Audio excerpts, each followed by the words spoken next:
voy a pasar con algunas preguntas. Por aquí tenemos a Selene Hernández y nos dice, en su experiencia, ¿cuáles son los factores independientes del diseño que pudieran afectar los resultados de las encuestas electorales? Le repito, sí, doctor perdón. Cruz, ¿usted nos ayuda? No, lo que iba a preguntar es, ¿las lees todas y después contestamos o una por una? Yo creo que una por una, doctor. Si me permites, voy a repetir la primera. En su experiencia, ¿cuáles son los factores independientes del diseño que pudieran afectar los resultados de las encuestas electorales? Ok. No sé si Carlos tenga... Bueno, sí, gracias, Gustavo. Pues sí, de una vez. Está interesante la pregunta. Factores independientes al diseño. Ya, bueno, ya de por sí hemos revisado que el diseño como tal, yo creo que eso se refiere a la pregunta de Selene, el diseño como tal pues conlleva problemas. La última frase o la última conclusión del doctor Gustavo fue contundente, ¿no? O sea, toda encuesta contiene en sí misma un error, por eso se puede calcular el margen de error. Este se va reduciendo conforme uno de los factores que nos ayuda a reducir ese margen de error, obviamente, es el tamaño de la muestra. Pero independientemente del diseño, vamos a poner que está bien diseñada la encuesta, a eso creo que se refiere la pregunta. Está bien diseñada la encuesta, es un buen cuestionario, una buena muestra. Vamos y aplicamos, pues, hijo, el primero que se me ocurre es que la gente no te quiera contestar, ¿no? El nivel de no respuesta puede ser muy alto por cualquier circunstancia. Que la gente, pues, no, hay que recordar que trabajamos con seres humanos y pues ese es precisamente el carácter probabilístico de toda encuesta en sí misma, ¿no? Ya requiere una mirada fría, pero pues que la gente pueda mentir en un momento dado, ¿no? En decir que va a votar por A en lugar de votar por B, o que va a comprar un producto en lugar de que no lo va a comprar. En fin, eso, digamos, es algo muy real, porque, repito, estamos trabajando con personas, seres humanos, que pues a lo mejor hay una mala implementación de la encuesta, ya concretamente en el trabajo de campo, no hay una buena supervisión de los encuestadores, ¿no? El supervisor no está del todo atento, no hay un buen seguimiento, una buena realización de las entrevistas, que el reclutamiento, podemos hacer un buen diseño de la encuesta, pero por ahí hay una pregunta relacionada al canciller, no haya un buen reclutamiento de personal, de chicas, de chicos, de hombres, mujeres, que vayan a aplicar la encuesta, y bueno, eso puede afectar pues un buen diseño, un buen cuestionario, una buena muestra, y pues ya echaron todo a perder. Ha habido casos ya importantes, por ejemplo, en el primer aspecto, se me viene a la mente las elecciones inglesas en 2010, donde contra todo pronóstico, pues resultaron, fue una primera gran crisis, ¿no? Por llamarlo así, de las encuestas, no es que estuvieran mal hechas, sino que bueno, hubo factores relacionados al contexto inglés en esa época que, pues como tal, hubo personas que decían que iban a votar por tal candidato, tal partido, y pues no lo hicieron. Eso implicó, por ejemplo, meter preguntas filtro que realmente aseguraran que la pregunta de intención de voto, o se llegó a la conclusión, por ejemplo, que la pregunta de intención de voto no era suficiente por sí misma, sino que se pusieran otras preguntas filtro que permitieran establecer si la gente te está diciendo la verdad. Por ejemplo, si tienes que un partido, una persona te está diciendo que va a votar por un partido muy conservador, más allá del nombre, y esa persona se pronuncia, por ejemplo, a favor tiene actitudes liberales en otro tipo de preguntas, a partir de otro tipo de preguntas, por ejemplo, aprobación del aborto, matrimonio igualitario, qué sé yo. Bueno, pues ahí podrías dudar realmente de si va a votar por un partido de carácter conservador, pues ahí tendrías que tomártelo con calma, ¿no? Pero esas cosas empezaron a tomarse en consideración a partir de esta llamada crisis de las encuestas, ¿no? Pero obviamente tendría que ver con elementos pues ya referidos al contexto. Por ejemplo, ahora es difícil encuestar en zonas con altos niveles de inseguridad, ¿no? una presencia del narcotráfico, del crimen organizado. Por ejemplo, ahora también es muy difícil encuestar a los jóvenes, al sector que, pues, según el INEGI, todo joven es aquella persona que está entre 18 y 29 años. Pues es el sector que menos está en sus casas, a propósito de lo que decía el doctor Gustavo, ¿no? Están en la escuela, haciendo ejercicio, dando, como dicen, dando el rol, y es difícil captarlos en un punto fijo. Entonces ahí viene mucho el uso de las encuestas online o por celular, mezclando metodologías. Eso, digamos, serían los grandes retos, más allá del diseño de las encuestas. Son los que a mí de momento se me ocurren. Perdón, Gustavo, adelante. No, creo que yo opino así, igual que tú, hay muchos elementos del contexto, no, más bien yo, por ejemplo, algo que no reportan mucho las encuestadoras y que me parece importante es la tasa de rechazo o de no respuesta. Solo algunas la refieren, por ejemplo, uno de los ejemplos que les puse, solo Massive Caller lo reportaba y decía que era del 95%, o sea, el 95% de los encuestados no quiso responder. Entonces, ¿qué nos están reportando en su encuesta? Entonces, esa es una de las partes del diseño que me parece que es importante tomar en consideración, porque ¿qué tal si ese grupo que no respondió tiene un perfil diferente a los que sí respondieron? Y en ese sentido, el no saber qué es lo que está opinando ese perfil que no quiso responder, puede que los resultados que nos están mostrando estén sesgados. Ese, por un lado, me parece interesante eso. Otra cosa, como factores importantes también, me parece muy importante reconsiderar los intereses tanto de la persona que pone el dinero para patrocinar la encuesta, o sea, el que pone el dinero para implementar, para que se lleve a cabo una encuesta, porque al final de cuentas también las encuestas requieren recursos. Y quien pone el dinero tiene cierta intencionalidad y también en qué momento la pone, ¿no? Por ejemplo, puede ser un mismo candidato que ponga de su bolsillo. Lo que él va a querer es, pues de alguna manera, medir la intención de voto, su conocimiento entre la población, qué tanto lo van conociendo, qué tanto va cambiando, qué tanto tiene que ajustar su campaña en el tiempo. Y ahí hay un interés muy específico, ¿no? Su interés no está en términos de conocer a la gente, sino saber su posicionamiento. Y bueno, es algo legítimo que está presente ahí, entonces me parece también importante tener en cuenta esta parte del patrocinador, además de todo lo que ya comentó Carlos Luis. Y bueno, eso es de mi parte. Perfecto, doctor. Muchísimas gracias. Otra pregunta, para las personas que no estamos tan familiarizadas con las encuestas, doctor Carlos Sánchez, ¿qué equipo o personal humano básico se requiere para hacer una encuesta? Sí, pues es importante la pregunta. Bueno, personas mayores de edad, preferentemente, que sepan leer y escribir, obviamente, que generalmente se pide personas con nivel preparatoria, ¿no? Perdón, doctor, sobre todo en este proceso de levantamiento o recopilación de datos.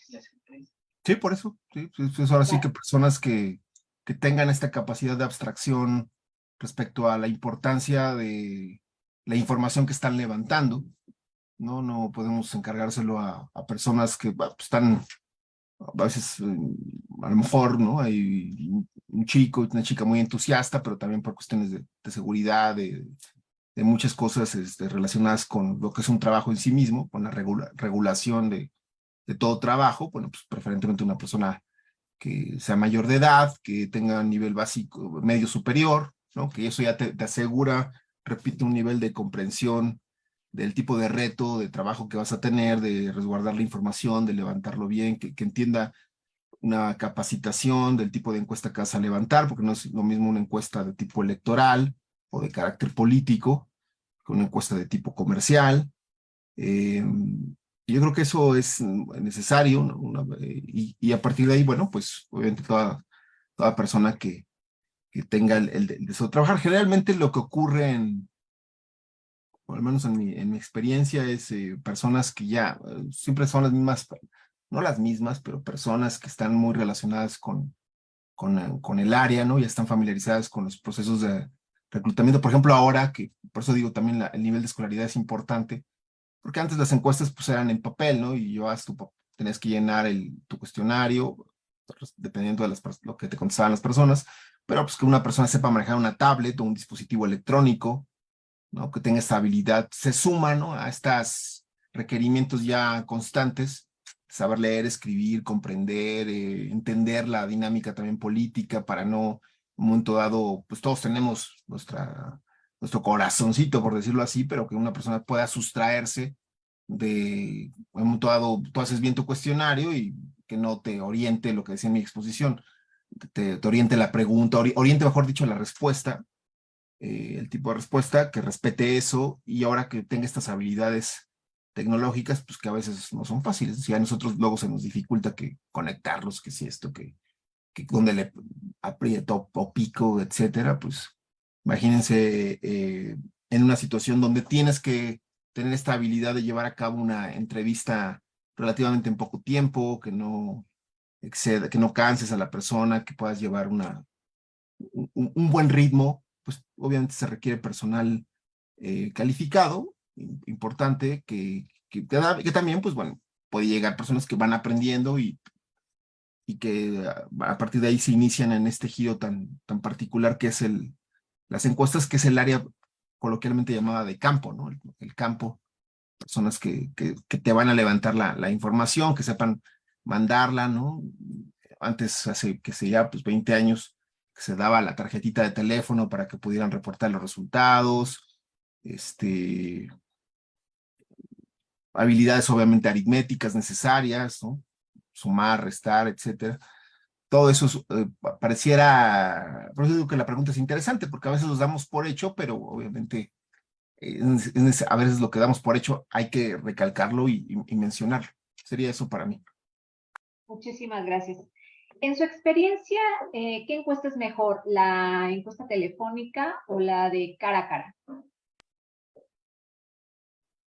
Para mí, creo que nada ha logrado superar, no sé, y Gustavo, también me interesa su opinión, pero creo que la encuesta cara a cara sigue siendo muy importante en términos de que te permite asegurar el carácter probabilístico, ¿no? El carácter representativo, el cálculo del margen de error y pues le quita todo pues, no sé cómo llamarlo, sabor a incertidumbre de que a veces tienen las encuestas precisamente autoadministradas, como las que nos mostró Gustavo, o estas encuestas por Facebook, pues, por muchos filtros que a veces le puedas poner, o candados para que no te conteste la misma persona, pues híjole, no, yo a veces cuando escucho encuesta por Facebook o encuesta de Twitter, pues bueno, creo que se quedan al nivel de sondeo, como bien mencionaba Gustavo, que te pueden dar una información, pero creo que finalmente la encuesta cara a cara, que fue la que revolucionó en los años 50 del siglo pasado, por eso lo mencionaba, aunque lo pasé un poco rápido, pues las ciencias políticas, las ciencias sociales, porque te permitía con mayor certidumbre y a partir de esta selección muestral representativa, pues ir y preguntar cara a cara. Creo que para mí es la principal, pero obviamente ahora se puede combinar con la telefónica, ¿no? Reportando obviamente en la vitrina metodológica. Toda encuesta es útil, finalmente, reportando, como decía Gustavo, en tu vitrina metodológica cuál es el origen y acercarse o comprender, mejor dicho, pues su carácter representativo. ¿A qué me refiero con eso? De que si tú haces una encuesta telefónica, pues es representativa de las personas que tienen teléfono, si está bien hecha, pero nada más. O sea, no puedes ir más allá de ese nivel. Y resulta curioso porque a veces una vez me preguntaron, por ejemplo, en España o en los mismos Estados Unidos, que se hacen muchas encuestas telefónicas pues sí, pero el alcance, la infraestructura que ellos desarrollaron, obviamente, décadas anteriores, les han permitido eso, que muchas personas tengan alcance el teléfono. Y en México, lamentablemente, pese a todo el desarrollo que hemos tenido, hay zonas completas que no tienen, ya no diga, a veces se dice, no es que no tienen antena para el celular, ya no digamos eso, ni siquiera para teléfono domiciliar, ¿no? Entonces eso pues limita obviamente el carácter representativo de una encuesta telefónica, no digamos Twitter, no digamos Facebook.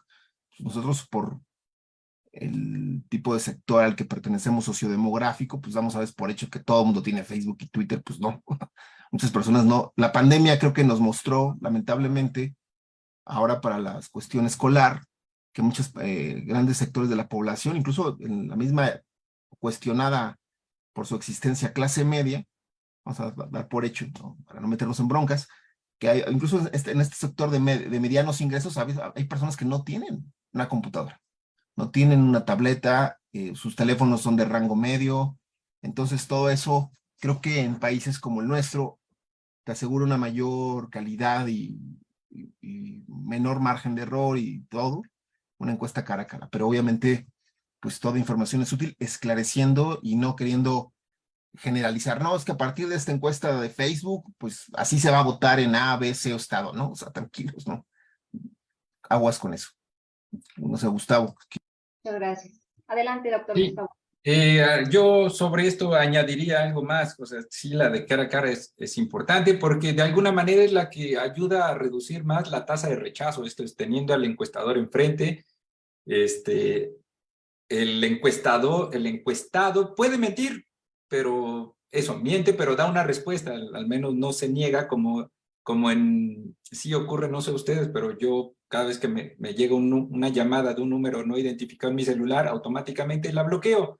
Tal vez era un encuestador, no alguien queriendo estafarme, o un estafador disfrazado de encuestador, pero rápidamente lo puedo bloquear, entonces la tasa de rechazo aumenta. Pero frente a eso, también lo que me parece interesante es pensar un paso antes de la muestra, de esto es de cómo implementarla. El paso antes que yo pondría en atención sería ¿cuál es la población de la que quieres saber su opinión? ¿La población es todos los habitantes? ¿O es solamente los ciudadanos, los mayores de 18 años, o los mayores de 18 años que tienen credencial del INE, o los que quieres entrevistar son los votantes probables, no solo que sean mayores de 18 años, no solo que tengan credencial del INE, sino que también es gente que sabes que va a votar? Y a lo que voy es, en función del tipo de población, también se va configurando la construcción de la muestra. En ese sentido, al saber qué población quieres y qué muestra tienes que diseñar, tal vez encuentres una mejor estrategia que no sea solamente la de cara a cara, porque lo que tiene esta estrategia es que es muy cara. Digo, valga la redundancia, lo caro sale muy caro, y en ese sentido, por ejemplo, imagínense ir a encuestar a alguien, mandar a un equipo de encuestadores aluvianos, ¿no? En el Estado de México, allá perdido, Zacualpan, Estado de México, ya casi colindando, creo, con Guerrero, con Michoacán, no me acuerdo, alguna vez anduve por allá. Y el asunto es, eso es muy caro, y la pregunta aquí también es un asunto de recursos. ¿Qué recursos tienes?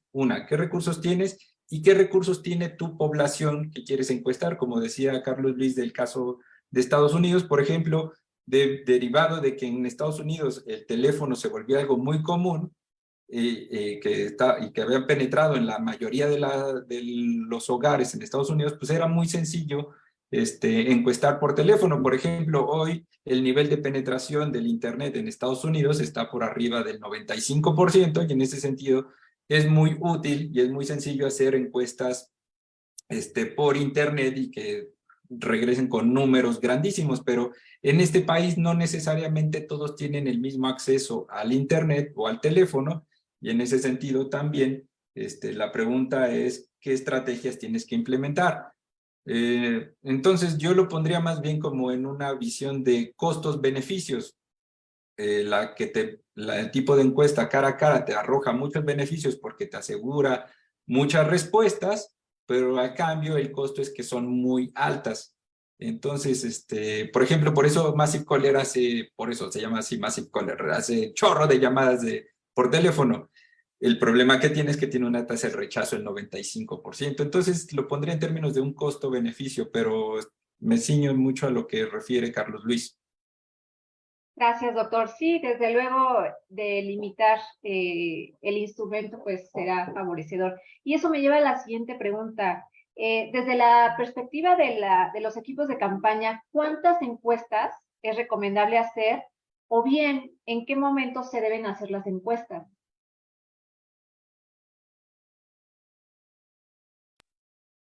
Pues bueno, sigo el mismo orden. Primero su servidor y luego Gustavo. Eh, ¿Cuántas encuestas se deben de hacer? Híjole, pues creo yo que esto nos confronta con un problema pues, relativo a la opinión pública, ¿no? ¿Qué tanto cambia esta opinión pública en la cuestión electoral, en la cuestión de cualquier tipo, cualquier tema? Eh, a menos de que sea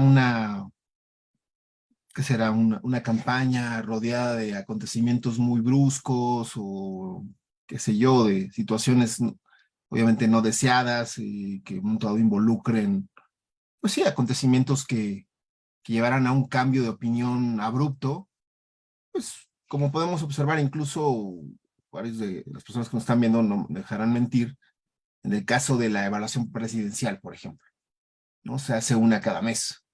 O sea, en el entendido de que la opinión pública pues tiene una inercia pues que lleva su tiempo, que repito, a menos de que ocurra algo extraordinario, pues no lleva cambios bruscos de opinión. Entonces, vamos a ponerlo así, que en una en campaña, pues depende también mucho de tu presupuesto, las encuestas no son baratas, mucho menos las cara a cara, pero bueno, pues una por mes, una cada 15 días, que te permita ir, pues, confirmando los resultados previos, si eres, o si, dependiendo de qué tantos nervios o qué nervioso sea el equipo y demás, que busquen medir el cambio, pero bueno, una cada mes es creo que información más que suficiente que te permite precisamente eso comparar. Y si tienes mayores recursos, pues incluso hay trackings, ¿no? En campañas se contratan, sobre todo el último mes o los últimos 15 días, se contratan los llamados tracking polls telefónicos, son más prácticos que realizan encuestas diarias. Entonces, sobre todo para ver eso, ¿no? Si después de un debate o alguna situación o algún error coyuntural que se pueda cometer, ya tienes contratado tu tracking poll, bueno, te permite casi inmediato pues, hiciste algo muy padre o cometiste un error y bueno, tenemos el tracking poll, te lo va a medir, ¿no? Oiga, usted se dio cuenta de tal situación, más allá del fraseo, órale, pues ya pero pues depende mucho el presupuesto, este tracking poll, pues repito, se hace casi al final, hay gente que tiene destinado un presupuesto importante, lo hará en los últimos 2 meses. Depende mucho del contexto, de los objetivos, de la manera en que te estás aproximando al electorado. Pero en términos conceptuales, teóricos, pues la opinión pública no cambia tan drásticamente y se toma siempre como un margen razonable, creo yo, de un mes, ¿no? Repito, las evaluaciones presidenciales cada mes, cada 2 meses, depende mucho también del ánimo y también prácticamente de no cansar a la gente, ¿no? Una población tan grande como la mexicana, pues exacto, probabilísticamente impide que en un momento dado puedas estar encuestando a las mismas personas, pero también de que no canses a las personas que a veces ya, por ejemplo, acaba de terminar una campaña y te pones a levantar encuestas, pues como que no, la gente ya no quiere saber nada. En fin, el timing famoso es muy importante, pero bueno, durante una campaña sería eso, mi respuesta. Gustavo. Gracias, doctor. Adelante, doctor Sí, Gustavo. bueno, yo la comentaría, o sea, es como darle un contexto a la respuesta de Carlos Luis, creo que voy en ese sentido de cuántas encuestas, pues también depende en qué fases, al menos si estamos hablando del ámbito electoral, al menos identificar las fases del proceso electoral en general. Por ejemplo, no es lo mismo levantar una encuesta al inicio del año electoral, por decirlo así, o cuando una vez que se va a seleccionar al candidato, o cuando ya están las campañas, o cuando hay algunos sucesos importantes. En ese sentido también, para qué se quiere utilizar la encuesta. Es importante pensarlo y también en qué momento la vas a aplicar, porque como les refería, por ejemplo, al inicio del proceso electoral, pues básicamente lo que buscan los aspirantes es saber si su nombre es ubicado en la población, más o menos identificar cuáles son los temas, cuál es la imagen o cómo está la aceptación de los partidos. Pero eso ya no es esa preocupación ya no es la misma faltando, por ejemplo, un mes para la jornada electoral, ya un mes, ya no te interesan los temas, ya no te interesa si el votante reconoce tu nombre, más bien lo que interesa ahí saber es, por ejemplo, el votante probable, cuál es su intención y cuál es la probabilidad de que vaya a votar para ver qué estrategia utilizas en la campaña. En ese sentido, pues bueno, todo eso al final redunda también en términos de el dinero. ¿Qué tanto dinero tienes? ¿Qué tanto lo puedes utilizar? ¿Cómo lo puedes maximizar? Y pues esa es una gran restricción. Y bueno, eso lo dejaría en estos términos. Muchísimas gracias. Ya finalmente, en contextos de polarización, ¿las encuestas toman otras relevancias o funciones? Pues dan evidencia precisamente de esa polarización. Si tu objetivo al diseñar una encuesta es medir la polarización, pues precisamente tienes que partir del concepto de qué entiendes por polarización y cómo vas a medirla y das resultado. Ahora, indirectamente, pues por ejemplo, se me ocurre la presencia del ejército en las calles, ¿no? Pues tenemos muchas encuestas que dan cuenta de la opinión dividida, ¿no? De las últimas cifras que recuerdo, ¿no? Si vemos un contexto de polarización muy sencillo, de división en la opinión pública, pues ahí lo tenemos, ¿no? Mitad, más o menos la mitad y la mitad está a favor, la mitad en contra. Se me ocurre el matrimonio igualitario, igual, ¿no? Pues darte cuenta ubicando los temas que son controversiales, que precisamente tienen un carácter neurálgico, polémico en los ciudadanos. Pues indirectamente puedes acudir a encuestas que den cuenta de esta división, de esta polarización, o diseñar un ad hoc, si tienes el presupuesto, tienes el financiamiento, como investigador, con un partido político, dentro de esta tarea, ¿no? Que tienen todos los partidos de difusión de la cultura política, pues pueden contratar o ellos mismos con su equipo diseñar una encuesta que busque medir la polarización. Esto es interesante porque no se trata de ir a aplicar cualquiera que sea el tema, incluso en las mismas, Gustavo ya lo había dicho hace un momento, que depende mucho del contexto. O sea, siempre tienes que partir del contexto, del momento social, pero también de los conceptos, en este caso, polarización. ¿Qué entiendo yo por polarización? Si voy a medir la legitimidad de los actores políticos, ¿qué entiendo yo por legitimidad? Y todo eso deriva en la redacción de las preguntas. No más llegar y sentarse a poner preguntas o copiar de otra encuesta porque creo que esa me pareció adecuada y terminas preguntando cosas que no tienen nada que ver con el contexto en el que estás viviendo. Me remito a un ejemplo de una conferencia que fui hace muchos años de la difunta María de las Heras, que encuestadora muy, muy importante, y que ella lo decía a propósito de esto, ¿no? Bueno, alguna vez nos mandaron a encuestar hace los 90, cuando empezaba este aspecto de las encuestas en México, medir tolerancia, ¿no? Tolerancia en un sentido social. Y les dieron un cuestionario, ya contaba, donde le preguntaban a los encuestados si, qué palabras más, palabras menos, si les agradaba vivir al lado de una persona de afrodescendiente, ¿no? De color, como se les llama en los Estados Unidos. Y bueno, ella decía que cuando vio ese cuestionario dijo, bueno, pues eso hay que medirlo en México, pero no vamos a utilizar esta pregunta porque no, digamos, es el carácter o el contexto histórico, racial, obviamente, si aceptamos este concepto otra vez de raza, pues no sería lo más adecuado importar este cuestionario o utilizar este cuestionario. Y bueno, ya hablaba y creo yo es muy importante esta idea de la tropicalización, ¿no? Entender dónde estás viviendo, cómo estás viviendo, si te llevan a Ecuador, te contratan para encuestar en Ecuador, no es lo mismo si te llevan a Paraguay, Argentina, en México, pues no es lo mismo encuestar en el Bajío, que en el norte, que en el sur, ¿no? Entonces, por eso la utilidad de contratar expertos, sociólogos, politólogos principalmente, que entiendan estas situaciones y aplicar una buena encuesta partiendo de los conceptos adecuados, de lo que tú quieres, ¿no? ¿Qué vas a medir a partir del concepto, ¿no? Gustavo. Muchas gracias, doctor. Adelante, doctor Gustavo. Yo lo que añadiría a esta idea de la relación entre los resultados de las encuestas y la polarización política, yo más bien lo vería por el lado de cuál es el uso político que se le hace a las encuestas, y en ese sentido cómo de alguna manera eso se utiliza para generar ciertas identidades o consolidar ciertos grupos, ciertas coaliciones, y en ese sentido tomar decisiones que confronten.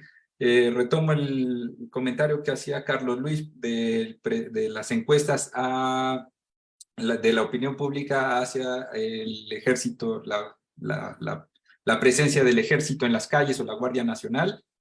Y más bien ahí la parte del uso político al que me refiero es, por ejemplo, la manera en que el presidente justifica hoy en día parte de sus decisiones. Por ejemplo, esta decisión específicamente sobre la Guardia Nacional, que esté bajo órdenes o bajo la estructura militar y que esté presente en las calles, él la refería como que era una opinión de la mayoría. ¿Cómo lo sabía? Porque refería a encuestas. Él mismo decía, hay encuestas que él dice que la gente está de acuerdo con eso. Entonces, como somos la mayoría, vámonos sobre esa decisión.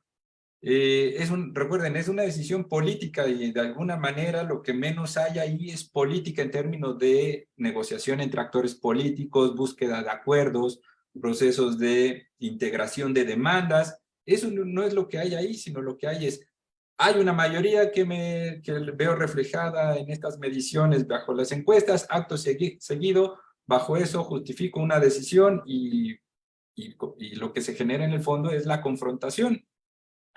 A eso me refiero con el uso político que se hace de las encuestas, pero por ejemplo, otro ejemplo, lo que he visto también, por ejemplo, es la manera en que los partidos políticos hoy en día toman sus decisiones, crean cada candidato crea sus propias encuestas, y al final lo que acaba ocurriendo es que entre candidatos negocian entre sí a partir de las encuestas.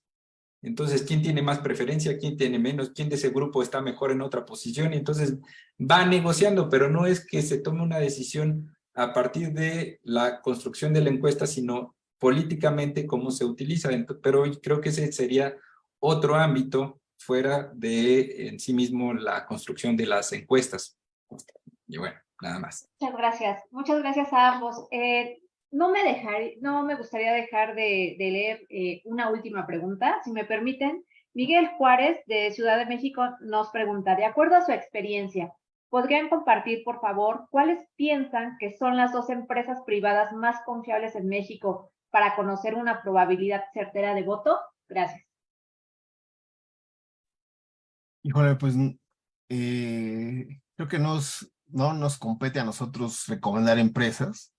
Más bien lo que recomendaríamos es o yo recomendaría es lo que nos presentó Gustavo, ¿no? Más que cada quien tenga su propio criterio, observando a las distintas empresas cómo reportan sus resultados, cómo reportan los márgenes de error, que realmente que observen cómo diseñan sus preguntas. Precisamente este tipo de conferencias es para eso, ¿no? Para que cada uno de las personas que amablemente, incluido la persona que amablemente nos hace esta pregunta, pues tenga la información adecuada, y a partir de ahí él considere con su criterio a quién va a contratar, que le ofrezcan pues, por ejemplo, si vaya a hacer una encuesta preelectoral, pues que le diga, oye, ¿cómo va a ser tu diseño muestral? ¿Cómo vas a redactar tus preguntas? La trayectoria, en fin, obviamente de la empresa. Pues creo que ya es una cuestión muy personal, pero observando estos criterios metodológicos, creo que puede servir de guía para la contratación de cualquier encuestador o llamados pollsters, ¿no? En México. Gustavo. Pues sí, también en ese sentido no me casaría con ninguna, pero más bien lo importante aquí es tener como saber leer la información, y muchas veces la vitrina metodológica es la que nos arroja esa información, y sobre todo también ver qué tan serias son las empresas al construir esa vitrina. Es como un pequeño indicador así rápido para saber si son serias o realmente lo hicieron al aventón. Y ahí lo dejaría. Muchas gracias. Sin duda estos tips nos van a ayudar muchísimo, doctores. Y ya finalmente, ¿nos podrían compartir algunas reflexiones? Pues, en principio agradecer, ¿no? Como parte de una reflexión general, este tipo de esfuerzos, porque pese a que la industria de las encuestas en México es joven, ¿no? Tendrá de manera comercial, creo yo, 30 años, que esto empieza fuerte en los 90, sobre todo a mediados, ¿no?, de los 90, existe poca información, muchas dudas acerca de la confiabilidad de las encuestas. Es un buen instrumento, yo lo equiparo mucho, así como presenté lo del microscopio, lo equiparo mucho a la manera en que nosotros tomamos decisiones respecto a nuestra salud. Pues, ¿qué hacemos? Siempre tenemos estudios, ¿no?, radiografías, análisis de laboratorio. Incluso los análisis de laboratorio, ¿qué son? Pues son muestras. No es necesario que nos saquen toda la sangre para saber el padecimiento que tenemos. Y es un poco igual, ¿no? Porque a veces nos hacen unos primeros análisis y te dice tu médico, pues la información no es concluyente, necesito que te hagas más estudios, y si antes te sacaron, permítanme la expresión así, un tubito de sangre, pues ahora necesito que te saquen más, ¿no? Porque necesito una mayor muestra, ¿no?, que me permita saber, sopesar qué es lo que a lo que me estoy enfrentando. Creo que es igual en las ciencias sociales, en la ciencia política.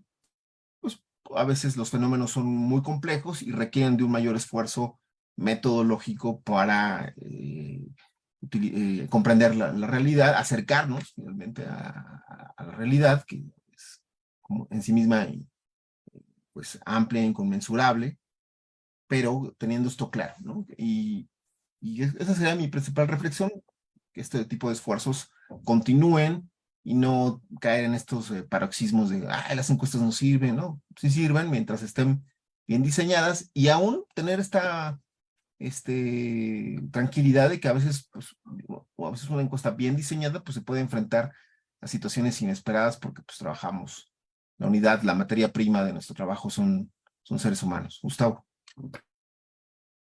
Ok, mi reflexión final es que sí, que las muestras al final de cuentas, o bueno, el trabajo de encuestas mediante muestras, es hoy en día creo que la mejor opción que tenemos para acercarnos y conocer la opinión pública. No veo otra. Los estudios cualitativos que trabajan con casos de estudio o con pocas personas, al final de cuentas, sus resultados no siempre tienen el problema de que no son generalizables. Entonces, en ese sentido, cuando queremos saber qué pasa con una población, creo que es el mejor instrumento que tenemos a la mano hasta el momento. Internet tal vez nos enseña algunas otras cosas. Por ejemplo, yo quiero hacer experimentos en ciencia política, es otra manera de acercarme, pero en sí, para conocer una población, ahorita es la mejor estrategia. Sencillamente que es una estrategia que, como todas, pues al final de cuentas, como todas las que diseñan las personas, tienen un error inherente. Entonces, mi reflexión final es que hay que ver las encuestas, además de los resultados que nos arrojan, también hay que empezar a considerar que tienen un error, y ese error, en la medida en que se pueda medir, nos va a ayudar a saber si lo que estamos viendo, cuál es el grado de precisión que tiene. No hay que tomar por dado todos los resultados o como verdaderos, sino también pensar en esta idea de que, ok, lo que estoy viendo tiene un error. Veamos ahora también de qué tamaño es ese error para saber qué tan precisa es. Y bueno, es lo que intentaba hacer énfasis en mi presentación, esta idea del error, de pensar también esta dimensión alternativa de las encuestas. Muchísimas gracias a ambos. Pues sin otro tema más que abordar, les agradezco su participación. Deseamos que no sea la primera vez que nos acompañen con nuestra audiencia de Observatorio Legislativo. Y finalmente, pues también agradecemos a las personas que nos están escuchando, y por favor sigan las siguientes transmisiones. Muchas gracias, doctor Gustavo. Muchas gracias, doctor Carlos. Que tengan buena tarde. Muchas gracias. Gracias, Carlos. Gracias, Gustavo. Hasta luego. Hasta luego. Adiós. Gracias, Verónica. Hasta luego. Hasta luego, mucho gusto. Gracias.